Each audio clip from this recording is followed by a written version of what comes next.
Good morning, Feagin leadership at Duke University. I'm Dennis Pitts, landscape architect, heading into the office. Dewberry, a large engineering firm with over 2,200 employees. I've been here 7 years, starting 8 years now.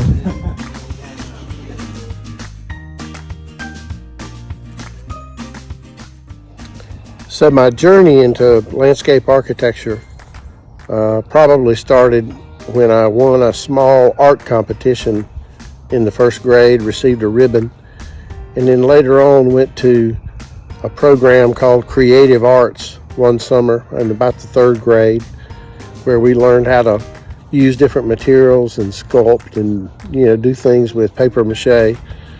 But when I was about 14 years old, going through a church program, the counselor there asked, what do we want to do? Where do we see ourselves in the future? That sort of thing. And I thought at the time, I think I probably want to be an architect. So when I graduated from high school, I applied to a couple of universities and was accepted at a couple. One was very expensive, I couldn't afford, and the other one was NC State University. They charged $224 a semester, so my family thought that was reasonable. I could probably afford that.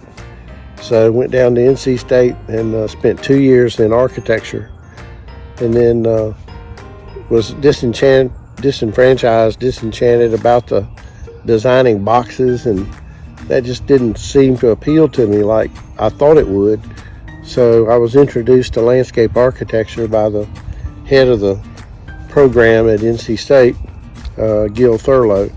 And after that short discussion, I decided I would switch my majors. Finished in landscape architecture in 1973. And I had started working part-time with a new landscape architecture firm, McNeely Associates in Raleigh. And when I graduated, Hal McNeely asked me if I'd stay on and work full-time. I did that, and 3 years later, 1976, I sat for the landscape architecture exam. It was a 3-day exam, all drawn and written and answered by hand. No computers, and I ended up passing that and becoming a licensed landscape architect. And now, after 50 years or so of practice, it still excites me to do those things, and I look forward to doing that for several more years.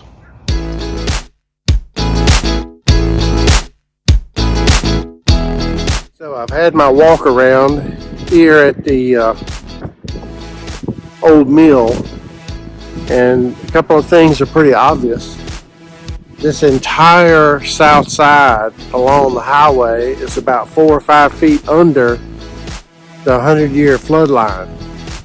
So that's an issue long term, but I guess temporary parking, could be placed over here.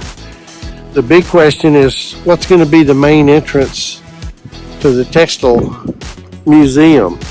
If they're going to use the old building, the old structure, there's at least 2 items that you might want to consider. You could come in the old entrance here off the highway, or you could build a new entrance in the back and come in on the 3rd level in the back, more of a dramatic entry into the inner workings of the mill. So there's a couple of different ways to approach it, but in any case, there is a ton of restoration that's going to have to go on with this building. The oldest structure looks the neatest, and then you've got a middle-aged structure in the middle that's the largest, and then that new warehouse on the end could even be removed if it had to. But a lot of options. We'll see which way the class will go. Here you can see this is a plan view of that existing old mill, Cedar Falls Mill, and I actually was parked in this little parking area right about here when a did my little video earlier today, and this whole area is in the floodplain. I prepared this sketch, so this becomes a 3-story element in the back of the mill, so that visitors would drive in. There's a place for a bus here, and there's a place for a little outdoor gazebo. As you enter the museum, you would be entering at the tallest portion of the 3-story portion, and actually be able to look out over all the floors of that interior mill space, which could be terrific.